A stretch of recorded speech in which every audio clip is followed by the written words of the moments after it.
Estaba a 3 meses de romper la promesa que le había hecho a mi padre moribundo cuando una tormenta de nieve dejó varado al crítico gastronómico más temido de América en mi pequeño pueblo. El único lugar abierto para cenar era mi modesto comedor, y lo único que podía ofrecerle era el estofado de res nada glamoroso de mi papá. La misma receta que me estaba llevando a la ruina. Observé a Antonio Ruiz tomar su primer bocado esperando la reseña demoledora que me acabaría de hundir. En cambio, dejó la cuchara y las lágrimas comenzaron a rodar por su rostro. Antes de sumergirnos en esta historia, me intriga saber, ¿cuál es tu comida reconfortante favorita? Comparte tu respuesta en los comentarios. Y si te encantan los relatos sobre recetas familiares, conexiones inesperadas y los recuerdos que llevamos en cada mordisco, por favor suscríbete para no perderte el próximo. Ahora, déjame llevarte de vuelta a la peor y mejor noche de mi vida. El comedor del Valle Azul lucía exactamente igual que en los últimos 50 años. Bancos de vinilo rojo, un mostrador con bordes cromados y taburetes giratorios, una rocola en la esquina que aún reproducía discos reales y un menú que no había cambiado desde 1978. Mi padre, Samuel Pérez, había abierto el lugar cuando tenía 25 años y lo había dirigido con la misma terca consistencia durante 5 décadas hasta que un infarto se lo llevó hace 6 meses. Heredé el comedor junto con sus palabras finales. Prométeme que no cambiarás el menú, Andrés, ni un solo plato. La gente necesita cosas en las que pueda confiar, así que prometí y cumplí esa promesa, incluso mientras veía cómo el comedor se moría lentamente. El problema no era la comida, era buena, honesta y reconfortante. El problema era que lo bueno ya no bastaba. A 30 kilómetros de distancia, restaurantes modernos de granja a la mesa servían estofados deconstruidos y pasteles de carne artesanales. Los blogueros gastronómicos alababan la gastronomía molecular y la fusión culinaria. Y aquí estaba yo, a los 32 años, sirviendo el mismo estofado de res que mi padre había preparado desde antes de que yo naciera. Mi novia, ahora exnovia, me lo había dicho sin rodeos cuando se fue hace 3 meses. Andrés, no estás honrando la memoria de tu padre, estás viviendo en ella. Este pueblo se está muriendo, este comedor se está muriendo. Y tú vas a pique con el barco por una promesa que ya no tiene sentido. Tal vez tenía razón. Nuestra clientela había caído un 60% en los últimos 6 meses. Las familias jóvenes iban a las ciudades cercanas a cenar. Los turistas paraban en la nueva cafetería de la calle principal con sus lattes dignos de Instagram. Mis clientes habituales estaban muriendo literalmente. Había asistido a 4 funerales en los últimos 6 meses. Estaba revisando las cuentas por 3ª vez esa semana, cuando azotó la tormenta. Llegó de la nada en una tarde de martes en febrero. Una de esas nevadas freak que blanquean el mundo en minutos. Para las 6 de la tarde, las carreteras eran intransitables. La luz parpadeaba y los pocos clientes que tenía ya se habían ido a casa antes de que las condiciones empeoraran. Debería haber cerrado temprano. Debería haber echado llave y subido a mi apartamento arriba del comedor, pero algo, tal vez terquedad o los hábitos de toda una vida en este lugar, me hizo quedarme abierto hasta la hora de cierre publicada, las 9 de la noche. A las 8:47, la puerta se abrió, trayendo una ráfaga de nieve y aire frío. El hombre que entró era alto, probablemente en sus 50 y tantos, con un abrigo de lana caro ahora espolvoreado de nieve. Tenía rasgos afilados, cabello plateado y una presencia que obligaba a prestar atención, incluso cubierto de nieve y visiblemente exhausto por luchar contra la tormenta. Se movía con una autoridad que parecía fuera de lugar en este pueblo pequeño. «Gracias a Dios», dijo, con una voz culta y un leve acento de la Ciudad de México. «Llevo 20 minutos manejando en busca de cualquier signo de civilización. ¿Siguen sirviendo comida?» «Sí, señor», respondí, porque eso es lo que se dice en un pueblo pequeño, incluso cuando estás a minutos de cerrar y enfrentando el fin de todo lo que conoces. «Siéntese donde guste. ¿Le traigo un café para calentarse? Por favor». Eligió un banco junto a la ventana, aunque no había nada que ver más que remolinos blancos. Mientras se quitaba el abrigo y se acomodaba, lo observé mejor. Algo en su rostro me resultaba familiar, pero no podía ubicarlo. Le llevé el café y un menú, viendo cómo lo hojeaba con una expresión que había visto 1000 veces, decepción educada ante las opciones limitadas y anticuadas. «¿Qué me recomienda?», preguntó, y había algo en su tono que me puso a la defensiva. «El estofado de res es nuestra especialidad. Está en el menú desde que abrimos. Viene con panecillos caseros y una ensalada de helado». «Entonces, eso pediré». Me devolvió el menú y sacó su teléfono, frunciendo el ceño ante la pantalla. No había señal, por supuesto. La tormenta había derribado la torre de celulares. Sucede a veces. Volverá por la mañana. Me retiré a la cocina, agradecido de haber preparado un lote fresco de estofado esa tarde. La receta de mi padre era simple: carne de res, papas, zanahorias, cebollas, apio, caldo de res, pasta de tomate y una mezcla de hierbas que nunca había escrito. La aprendí observándolo, parándome a su lado durante miles de servicios de cena, absorbiendo las proporciones y técnicas que él decía que marcaban la diferencia. «No es elegante», solía decir, «pero es honesto. Cada ingrediente cuenta y nunca lo apresures. Un buen estofado es como una buena amistad. Toma tiempo desarrollar el sabor». Mientras servía el estofado en un plato y colocaba 2 panecillos que había horneado esa mañana, sentí el peso familiar de la insuficiencia. Era comida reconfortante, de comedor, nada especial. El tipo de comida que hacía sentir a la gente en casa, pero no iba a salvar mi negocio ni a hacer que nadie pensara que yo era más que un tipo de pueblo sirviendo las recetas de su padre muerto.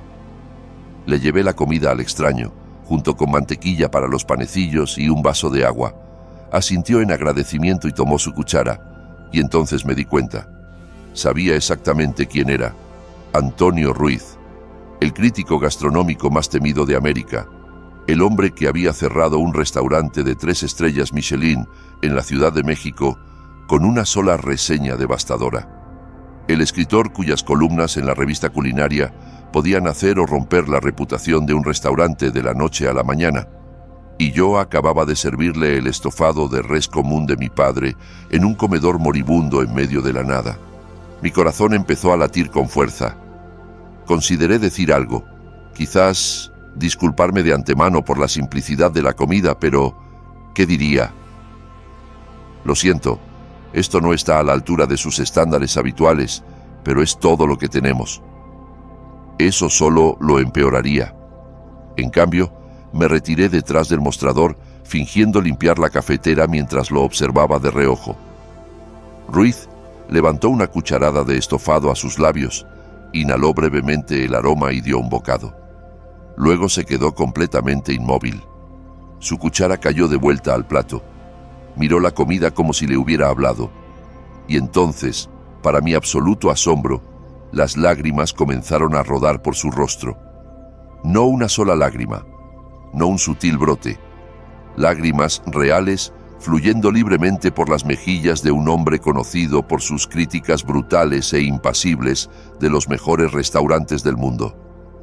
Me quedé congelado detrás del mostrador, sin idea de qué hacer. ¿Lo había envenenado de alguna manera? Tenía una reacción alérgica. Debería pedir ayuda. ¿Y cómo? Sin señal celular y con la línea fija solo conectando al departamento de bomberos voluntarios. Ruiz sacó un pañuelo y se secó los ojos, pero las lágrimas seguían cayendo. Tomó otro bocado de estofado y sus hombros comenzaron a temblar. No pude soportarlo más. Caminé hacia su banco. «Señor, ¿está bien? ¿Hay algo malo con la comida?» Me miró con ojos enrojecidos, y cuando habló, su voz estaba cargada de emoción.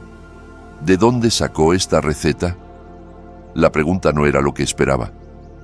Es la receta de mi padre. La preparó igual durante 50 años. ¿Por qué? Cada ingrediente.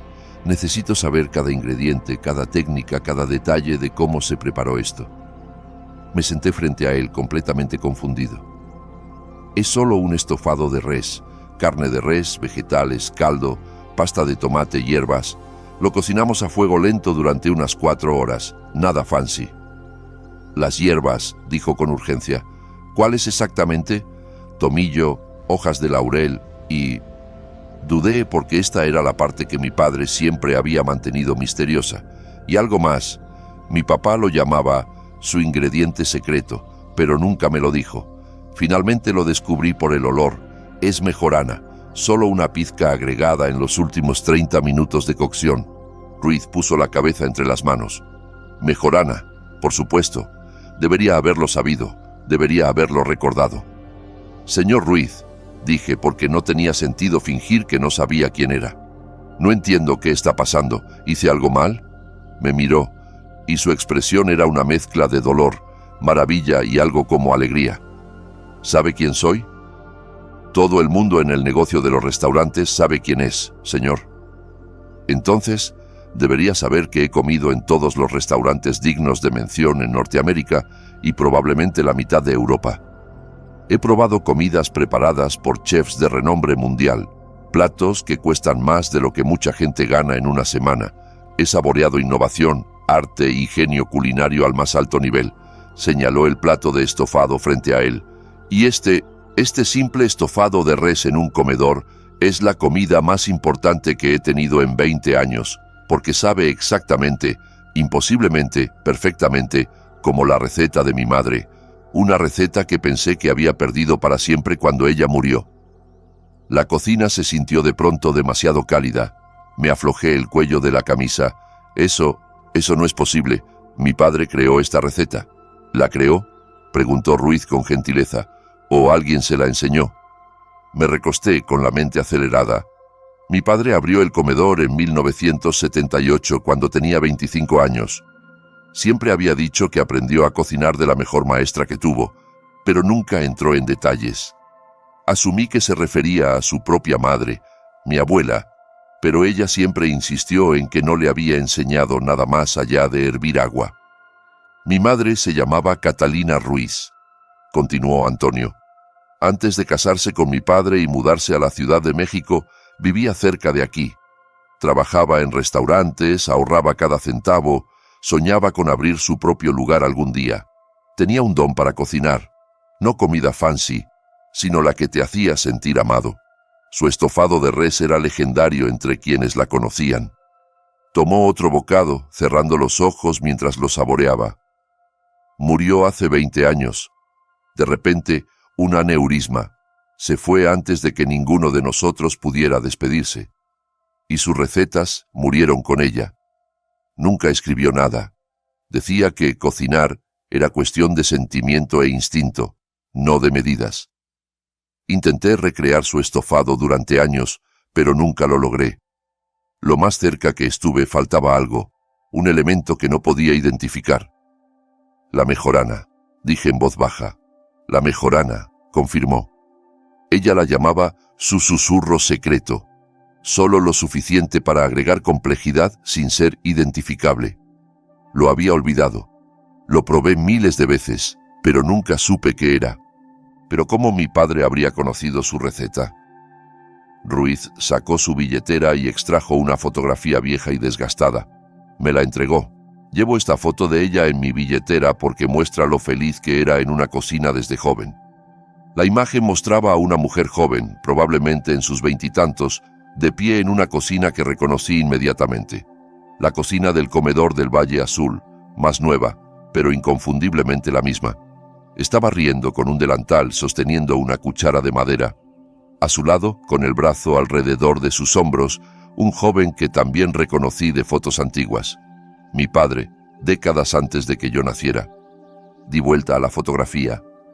En la parte trasera, con tinta desvaída, estaba escrito Catalina y Samuel, 1979. La mejor compañera de cocina que he tenido. Prometo nunca cambiar tu estofado. Adiós, Cata. SP. El mundo pareció inclinarse. Ese es mi padre. Trabajaron juntos. Debió ser así, dijo Ruiz, su voz suave con maravilla. Antes de que se mudara a la Ciudad de México, antes de conocer a mi padre, debió trabajar aquí, enseñarle sus recetas, hacerle prometer que las preservaría. Pensé en las palabras finales de mi padre, en su insistencia de que nunca cambiara el menú. Creí que se trataba de tradición, de consistencia terca, pero no era eso en absoluto. Era sobre cumplir una promesa a una amiga, sobre preservar algo precioso que le había sido confiado. «Señor Ruiz», dije, mi propia voz cargada ahora, «mi padre me hizo prometer lo mismo. En su lecho de muerte me hizo jurar que no cambiaría el menú. He estado cumpliendo esa promesa, aunque esté matando este negocio». Pensé que era leal a él, pero en realidad era leal a las recetas de su madre. Nos quedamos en silencio un momento. Dos hombres conectados por la comida de una mujer, por una receta que había sobrevivido décadas y viajado a través de generaciones. «¿Puedo ver su cocina?», preguntó Ruiz finalmente. «Me gustaría entender cómo este milagro sobrevivió». Lo llevé a través de la puerta batiente hacia la pequeña y eficiente cocina del Valle Azul. Todo era viejo, pero meticulosamente mantenido. La estufa de 6 quemadores que mi padre había comprado usada en 1982. El refrigerador antiguo que aún funcionaba perfectamente. Las tablas de cortar de madera suavizadas por décadas de uso. Ruiz se movió por el espacio como si recorriera una catedral. Pasó las manos por los mostradores. Examinó las ollas colgando de sus ganchos. Estudió el estante de especias con sus frascos etiquetados. «Esta es exactamente el tipo de cocina que ella amaba», dijo. «Simple, honesta, construida para hacer buen trabajo en lugar de presumir. Solía decir que el equipo fancy era solo una forma de encubrir la falta de habilidad. Señor Ruiz, ¿puedo preguntarle algo?» «Llámame Antonio. Creo que estamos más allá de las formalidades». «Antonio, entonces, ¿por qué se convirtió en crítico gastronómico? Si amaba tanto la cocina de su madre, ¿por qué pasar la vida juzgando tan duramente la comida de otros?» Estuvo callado un largo momento, aún mirando alrededor de la cocina. Honestamente, la estaba buscando. En cada restaurante, cada comida, cada plato que reseñé, una parte de mí buscaba ese sentimiento de hogar, esa sensación de ser amado que su cocina me daba. Cuando no lo encontraba, y nunca lo hice, ni una vez en 20 años, me enojaba, me volvía amargo. Sacaba mi decepción en chefs que solo intentaban hacer felices a las personas como mi madre lo había hecho. Por eso, sus reseñas son tan duras, dije, comprendiendo al fin. No estaba juzgando la comida, estaba llorando lo que había perdido. Tal vez, aunque eso no es excusa para el daño que le he hecho a las vidas de buenas personas. Se volvió hacia mí. «Andrés, ¿puedo preguntarte algo ahora?» «Por supuesto. ¿Qué vas a hacer con este lugar? Tu padre se fue hace 6 meses. Debes haber pensado en tu propio futuro». La pregunta que había evitado por meses. «No lo sé. Le prometí que no cambiaría nada, pero el comedor se está muriendo. Perdemos dinero cada mes. En 3 meses, quizás 4, tendré que cerrar las puertas para siempre. Porque estás sirviendo la comida de tu padre, a su manera, a un mundo que ha avanzado», dijo Antonio. «Pero ¿y si el mundo no ha avanzado? ¿Y si solo olvidó lo que realmente importa?» «No entiendo», señaló alrededor de la cocina. «Este lugar, esta comida, estas recetas, no son anticuadas ni obsoletas. Son auténticas, son reales. En un mundo de espumas, pinzas e ingredientes que nadie puede pronunciar, estás ofreciendo algo que se ha vuelto raro. Consuelo honesto, hecho con habilidad y preservado con amor. Eso no es inútil, es invaluable. Entonces, ¿por qué nadie viene aquí?», pregunté, la frustración de 6 meses brotando al fin. «¿Por qué sirvo 20 comidas al día cuando antes eran 100? Porque nadie sabe lo que tienes», dijo Antonio simplemente. «Eres el secreto mejor guardado, y los secretos no mantienen abiertos los restaurantes. Necesitas contar tu historia, y creo que sé cómo hacerlo». La tormenta continuó toda la noche.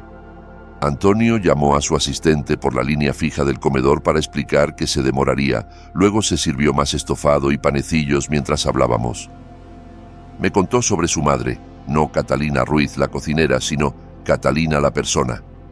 cómo cantaba mientras picaba vegetales, cómo creía que alimentar a la gente era una forma de amarlos, cómo murió con sueños incumplidos, nunca abriendo su propio restaurante, pero tocando innumerables vidas a través de su cocina. Yo le conté sobre mi padre, su integridad terca, su orgullo en hacer las cosas bien, su creencia de que la consistencia era una virtud, cómo trabajó 7 días a la semana por 50 años, cómo alimentó generaciones de familias del pueblo, cómo murió en la cocina haciendo lo que amaba. Parece que se entendían, dijo Antonio. Tu padre y mi madre, ambos creyentes en el poder de la comida simple y honesta para crear comunidad. Él mantuvo viva su receta por 45 años. Y yo la he mantenido viva por él, pero no sé si eso basta ya. Entonces asegurémonos de que lo sea, respondió Antonio. 3 días después, una vez que las carreteras estuvieron despejadas y Antonio había regresado a la Ciudad de México, recibí una llamada suya. He escrito algo. No es mi reseña habitual. De hecho, no es una reseña en absoluto. Es una historia sobre comida, memoria y las conexiones que nos sobreviven. Te la envío antes de publicarla. Si no estás cómodo con algo, lo cambiaré. El correo llegó momentos después. Abrí el documento adjunto y comencé a leer. El estofado que detuvo el tiempo, un ensayo personal por Antonio Ruiz. No era una crítica, no era una calificación ni un análisis técnico, era una carta de amor a su madre, a mi padre, al comedor del Valle Azul y al poder de la comida para llevar recuerdos a través de décadas. Escribió sobre la tormenta, sobre encontrar el comedor, sobre ese primer bocado de estofado que lo transportó a su infancia. Escribió sobre descubrir la verdad imposible, que la receta de su madre había sobrevivido, preservada por un hombre que prometió nunca cambiarla y llevada adelante por un hijo honrando los deseos de su padre.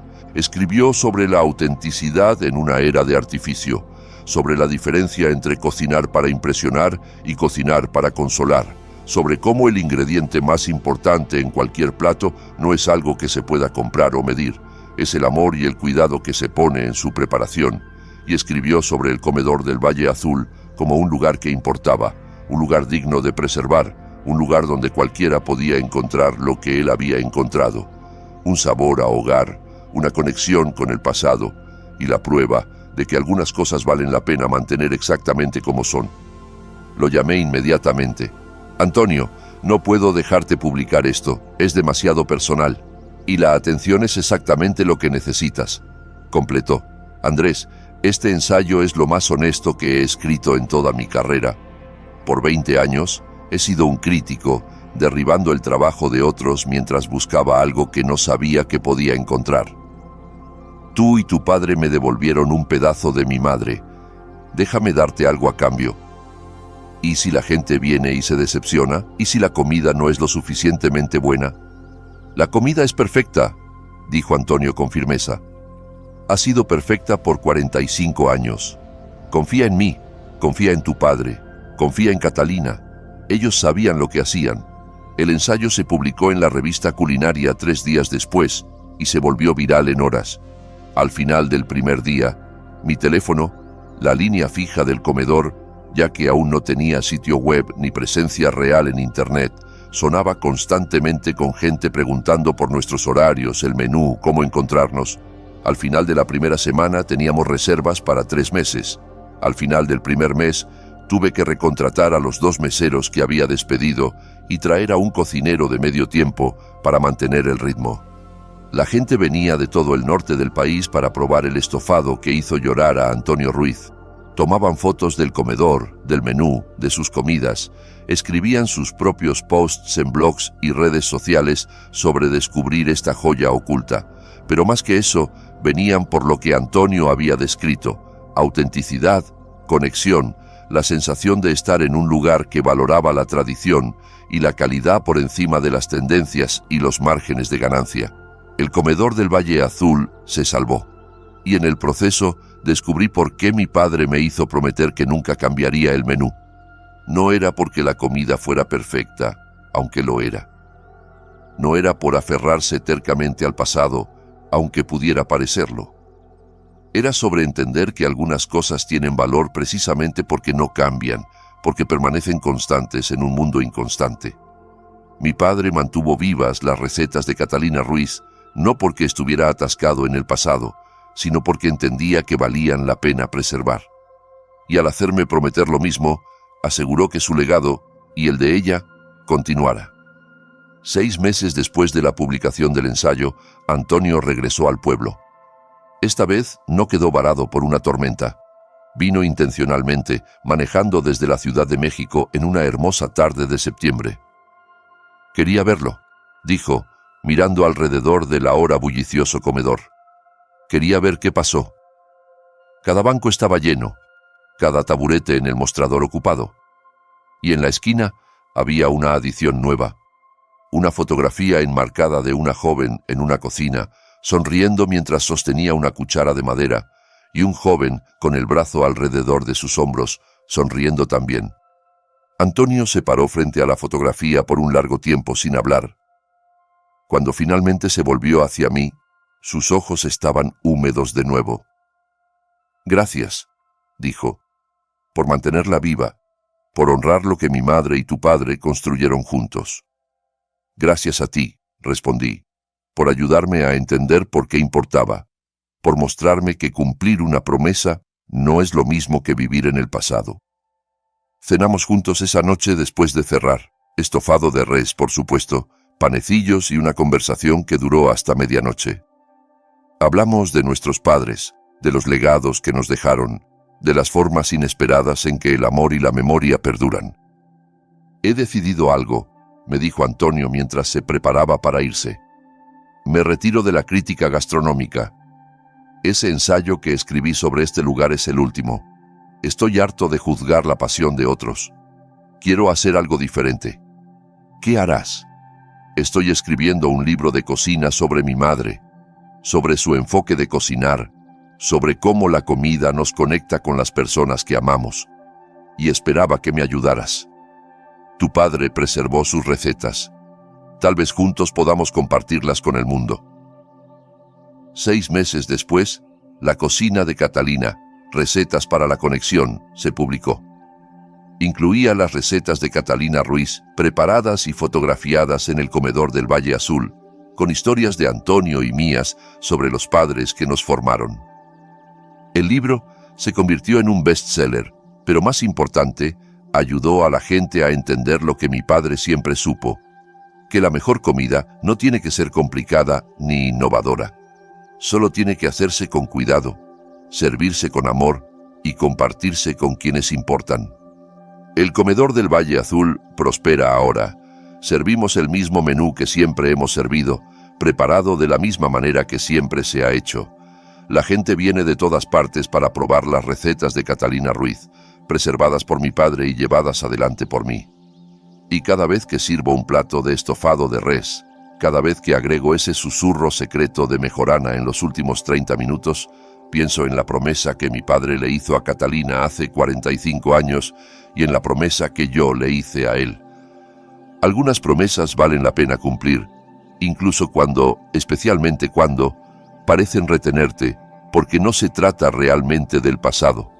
Se trata de llevar adelante lo que importa, de honrar a las personas que nos formaron, de preservar las conexiones que nos hacen humanos.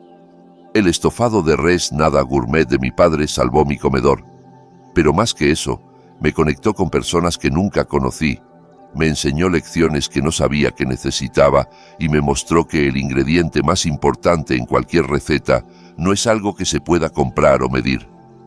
Es el amor que nos sobrevive, preservado en cada instrucción seguida con cuidado, cada ingrediente secreto, cada promesa cumplida. ¿Qué piensas de la forma en que Antonio lidió con su duelo a través de la búsqueda de la receta de su madre y cómo transformó ese dolor en preservar su legado? Comparte tus pensamientos en los comentarios. Si esta historia sobre recetas familiares, conexiones inesperadas y el poder de cumplir promesas te tocó el corazón, por favor dale like y suscríbete para más relatos conmovedores cada día. No olvides activar la campanita de notificaciones para no perderte nuestra próxima historia uplifting, Gracias por leer y nos vemos en la próxima.